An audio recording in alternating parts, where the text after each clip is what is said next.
This time I stand not your puppet, not your prophet, he's your mirror. They told him choose a side, he said I choose truth. What I am about to expose will show you how Cyril Ramaphosa went from challenging the world's most powerful man to begging him for mercy. And if you understand why South Africa is about to get economically demolished, you need to see this humiliation unfold in real time. Let's start with the escalating tensions between the US and South Africa. Trump has slapped 30% tariffs on South Africa, the highest on any sub-Saharan African country. And just ahead of the imposition of the tariffs, President Cyril Ramaphosa called the US president as the country scrambles to secure a trade deal with the US. As per Ramaphosa's office, both the leaders have agreed to further engagements on bilateral trade matters. However, securing a deal with the US still seems like a long battle for South Africa. While Trump wants Pretoria to give in to his demands for policy changes, President Ramaphosa-led ANC has vowed to not succumb to pressure. The ANC has said that the government will not bow to Trump administration's demands, even if it means its leaders face US sanctions. South Africa's relations with the US have plummeted since Trump's return to the White House in January. In March, Washington expelled Pretoria's ambassador after he criticized Trump's Make America Great Again movement.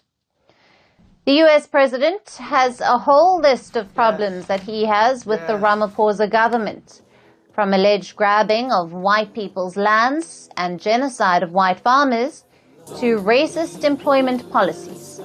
Trump has consistently accused the Ramaphosa government of discriminating against the whites. I call this the desperate phone call that changed everything. Just 2 days ago, August 7th, 2025, something unprecedented happened in South African politics.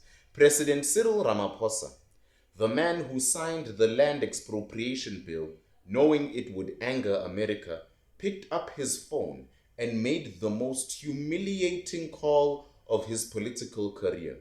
He called Donald Trump to beg. South African President Cyril Ramaphosa made a call to his US counterpart, Donald Trump, to discuss bilateral trade, just a day before Washington imposed 30% tariffs on the nation's goods entering the US market. But let's be honest about what this discussion really was. It was a desperate attempt to stop the economic freight train that was about to obliterate South Africa's economy. Despite recent setbacks over high tariffs, both leaders committed to continuing discussions through their trade teams. Translation: please, Mr. Trump, don't destroy us completely. We'll talk about anything you want. Please leave the tariffs. He went from defiance to desperation, the complete collapse. Remember when the ANC was talking tough, being John Cena? When Fikile Mbalula was saying bring on the sanctions? When Gwede Mantashe was calling America a declining empire? Can I ask, where are those brave words now? The call signals an effort by Pretoria authorities to negotiate on a new trade deal with its biggest partner after China, the two nations that have failed to make substantive progress on an accord since their leaders at the White House in May. Think about that timeline. Since May, they had to fix this relationship. They had months to avoid this crisis. Instead, they spent their time signing land expropriation bills and making inflammatory statements. Now, with their economy about to collapse, they are scrambling to invigorate negotiations. Ooh. It's like spending months insulting your boss, then calling him the day before you get fired to ask for a promotion. Who's the stupid one? Let me break down what Trump's 30% tariff actually means for ordinary South Africans. Because while Ramaphosa is making desperate phone calls, you are about to pay the price. I call it the automotive sector decimation. South Africa's auto industry, which employs hundreds of thousands of people, just became uncompetitive overnight. When your Toyota costs 30% more than Mexican Toyota, guess which one Americans will buy? Then there's the agricultural catastrophe. Our citrus exports, wine industry, and agricultural products just got priced out of the American market. Key sectors like automotive and citrus are reeling as this reality hits. And then there's the job massacre. Every export job tied to America is now at risk. These just aren't statistics. These are families, communities, and entire regions that depend on American trade. And then there's the collapsing of the rand. With reduced export earnings, the rand currency is about to take a Mike Tyson beating that would make every imported item more expensive for South African consumers. Here's the timeline of the political stupidity. I want to walk you through how exactly we got to this humiliating moment. May 2025, Ramaphosa meets Trump at the White House. Everything seems fine. Opportunities exist to build a strong relationship. June, July 2025. Instead of building on that meeting, the ANC government signs the land expropriation bill, essentially giving America the middle finger. July 7th, 2025. President Cyril Ramaphosa has noted the correspondence from President Donald Trump on the unilateral imposition of a 30% trade tariff against South Africa. The warning shot is fired. August 1st, 2025, Trump signs an executive order placing a new tariff rate on dozens of countries hours before the 1st of August 2025 deadline had been set for deals to be made. Some countries received modified tariff rates while South Africa's remained at the 30% previously proposed. August 7th, 2025, Ramaphosa makes his desperate phone call literally 1 day away before the tariffs take effect. Talk about last-minute panic. This isn't governance. This is a comedy of errors that would be funny if it wasn't destroying our economy. The begging strategy has been exposed because South Africa will use the week-long delay in the US imposition of 30% tariffs to negotiate to avoid the penalty and save jobs. President Cyril Ramaphosa did mention that. He told journalists, extensive negotiations are now underway. Our task is to negotiate strongly. Negotiate what strongly? Brother, you have zero negotiating power. You're not negotiating from strength when your economy is about to be flattened by a 30% tariff. You're negotiating from desperation, Mr. BEE. President Cyril Ramaphosa has announced urgent support measures to try to contain the fallout.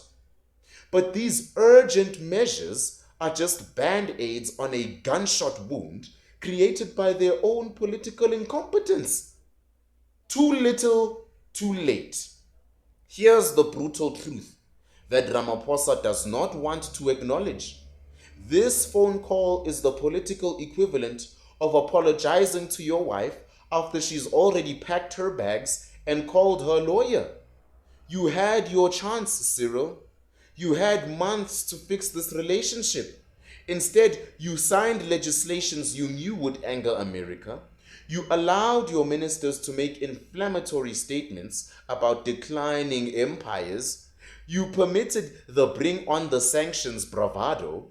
You failed to address American concerns about land reform. You ignored the warning signs from Trump's team. Now you want to fix it with a phone call? Now you want to negotiate strongly? The time for negotiation was before you declared an economic war on your biggest trading partner. This is international humiliation.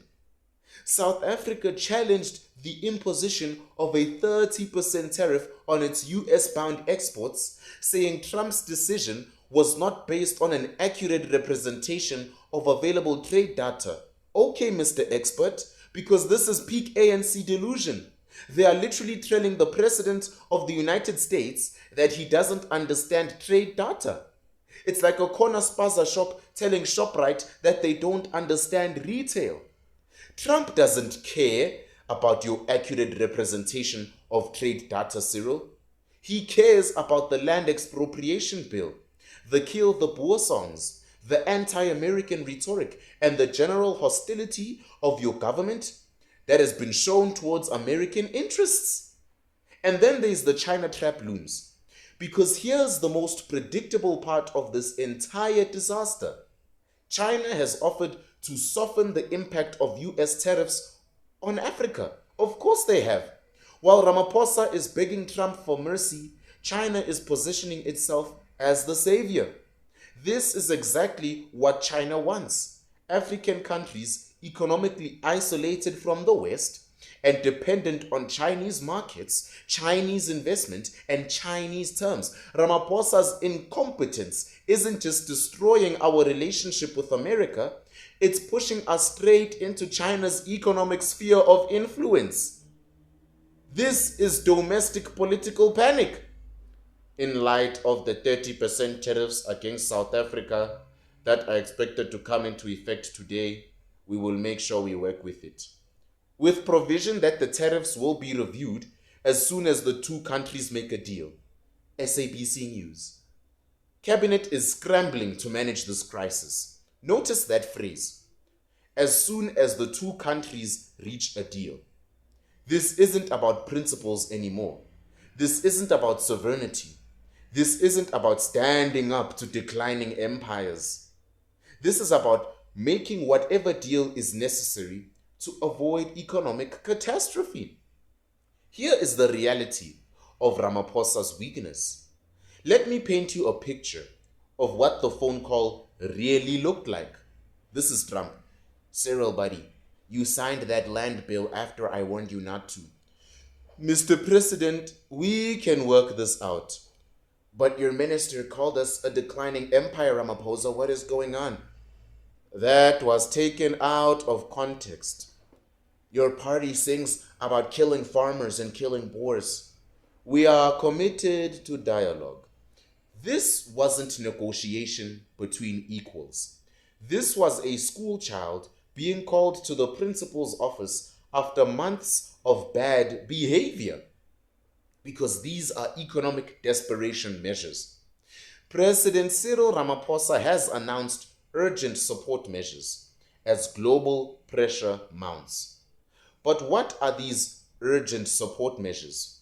Government subsidies to make up for 30% tariff loss? Where's that money coming from? More taxes on already struggling South Africans? It's the classic ANC playbook.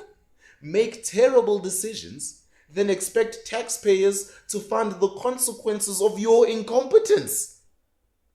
Every opposition party that warned against the land expropriation bill, every analyst who predicted this would damage relationships with the West, every voice that called for pragmatic international relations, they've all been vindicated by Ramaphosa's desperate phone call. This is what happens when ideology beats Trump's economics and political posturing matters more than practical consequences. When you're busy picking fights you cannot win. Here's the future that awaits. Here's what's coming next, and Ramaphosa knows it. There's gonna be more begging calls. Trust me, this won't be the last humiliating phone call. Every concession will require more negotiations, more compromises, more erosion of the principled positions they claimed to hold. There's going to be economic restructuring because South African businesses will be forced to find new markets, new suppliers, new trading relationships, all at massive cost and reduced efficiency. There's going to be political scapegoating because when the economic pain hits ordinary South Africans, the ANC will blame everyone, including apartheid, except themselves. Trump, the DA, apartheid, global markets, anything but their own decisions. Chinese dependency will come, because as American trade declines, Chinese influence will grow. We'll trade one form of economic dependency for another, potentially worse. The leadership failure has been exposed. This phone call exposes everything wrong with Ramaphosa's leadership. Poor strategic thinking, busy signing controversial legislation without considering international consequences, weak political management, couldn't control his own tongue and his own minister's inflammatory rhetoric, failed diplomacy, let relationships deteriorate to the point of crisis, reactive leadership only acts when disaster is imminent, political cowardice won't take responsibility for decisions that are fed to this crisis, that have fed this crisis. Other countries are watching this humiliation and learning valuable lessons. Wait, let me check my mic. Don't pick fights with superpowers. Economic relationships require political prudence. That without power is just expensive posturing. Trump means what he says without trade consequences anyway. But you made it worse by making him impose those. While Ramaphosa makes desperate phone calls, ordinary South Africans will pay the price. Higher prices for imported goods, yippee! Job losses in export industries, increased taxes to fund support measures, reduced economic growth and investment, lower living standards across the board. Here's the opposition's opportunity. This crisis hands the opposition the perfect example of ANC incompetence. This is what happens when you elect leaders who pick fights they cannot win. Your jobs, your income, your future sacrificed for ANC ideology. They signed the bill, you pay the price. This is international reputation damage. South Africa's reputation as a reliable trading partner, a stable democracy, and a pragmatic South African leader has been severely damaged. It will take years to rebuild the trust that Ramaphosa has destroyed in months and a single phone call. Ramaphosa's desperate phone call to Trump isn't diplomacy. It's capitulation. The admission that everything the ANC has been saying about America's decline and South Africa's strength was delusional nonsense. You cannot spend months antagonizing the world's most powerful nation, one of the world's most powerful nations, and then expect a phone call to fix everything. You cannot sign legislation that threatens American interests and then act surprised when America responds. You cannot allow your ministers to insult America and then expect American respect. This isn't about Trump being unreasonable. This is about consequences. The ANC government made choices, and now South Africans are paying the price for those choices. The most tragic part is that this was completely avoidable. Every step of this crisis was predictable, preventable, and unnecessary. The ANC's ideology over economics, posturing over pragmatism, and now Ramaphosa is reduced to making desperate phone calls while ordinary South Africans suffer the consequences. Here is the final humiliation. The ultimate humiliation isn't just that Ramaphosa had to call Trump to beg for mercy.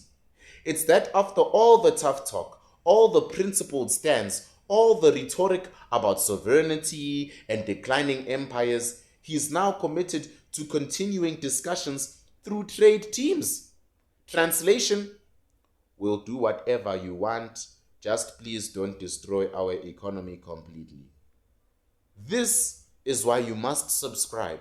Share this analysis with every South African who needs to understand how we got to this humiliating moment, and demand accountability from leaders who gambled with our economic future and lost. The phone call is over, but the consequences are just beginning. And while Ramaphosa begs Trump for mercy, ordinary South Africans will pay the real price for this monumental political failure. When your principled stands require desperate phone calls to avoid economic disaster, maybe your principles were just expensive posturing all along. He speaks for all, not but not small. The summer Sambe, standing tall, not black, not white, but logic's flame, burning in truth, not chasing fame. From Kasi